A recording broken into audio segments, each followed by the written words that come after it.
आगे बढ़ते हैं, देखिएगा महाकवि भवभूति, जो तीसरे महाकवि भवभूति हमारे यहाँ पर कवि के रूप में हैं, इकाई 9 में। आइए उनका अध्ययन करते हैं। इनका मूल नाम क्या है? मूल नाम है इनका श्रीकंठ। क्या नाम है? श्रीकंठ नाम है।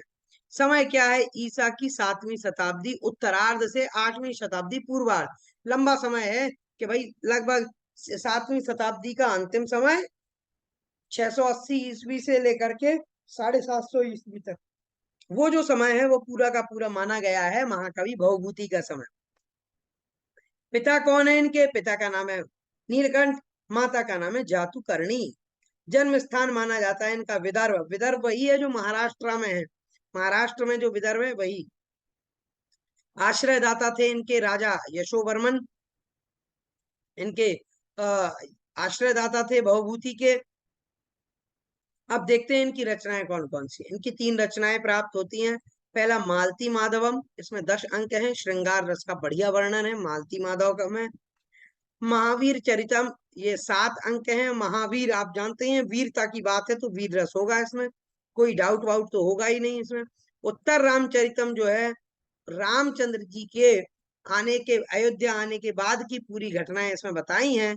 उत्तर रामचरितम जो है ये इसमें 7 अंक हैं।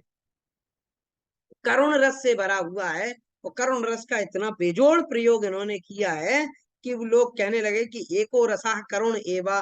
भैया इससे बढ़िया तो कोई रस नहीं हो सकता। करुण रस का ऐसा प्रयोग जब भवभूति करते हैं तो आप बरबस ही लोगों की आंखों में आंसू आ ही जाते हैं, क्योंकि प्रयोग ही बड़ा दुर्दांत है, बड़ा कठिन है। ऐसा प्रयोग कहीं देखने को नहीं मिलता। करुण रस का गजब का प्रयोग। तीनों नाटक इनके देख लीजिए, इनमें विदूषक का अभाव है, विदूषक है ही नहीं। बिना विदूषक के नाटक लिखने की कला इनके पास है। प्रमुख छंद इनका रहा है शिखरणी। शिखरणी में बड़ी अच्छी रचनाएं करते हैं। अनुष्टुप भी है। रीति इनकी है गौड़ी, गौड़ी रीति का इन्होंने प्रयोग किया है। अब इनके बारे में कुछ कथन मिलते हैं, देख लीजिएगा। कवयः कालिदासाद्याः भवभूतिर्महाकविः। वो कहते हैं कवि तो कालिदास आदि हो गए हैं, लेकिन भवभूति कौन है? बोले भवभूति तो महाकवि हैं, कवि नहीं है वो। कौन है? महाकवि है। कौन? भवभूति। तो देखिएगा कि इनको जब इतना आप इतना भाव दे रहे हैं, या इतना आप इनको प्रशंसा कर रहे हैं, और इनकी इतनी तारीफ हो रही है, इसका मतलब कि कुछ ना कुछ तो गजब की बात इनके भीतर रही होगी।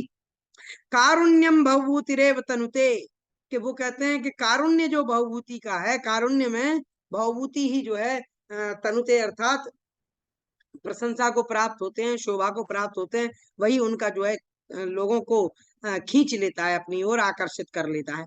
एक और विक्रमार्क जी कहते हैं कि उत्तरे रामचरिते भवभूतिर विशिष्यते, कि उत्तर रामचरित को आप देखेंगे तो भवभूति की विशेषता आप सामने ही आपके प्रकट हो जाएगी, क्योंकि करुण रस का ऐसा प्रयोग अन्य किसी ने किया नहीं है आज तक।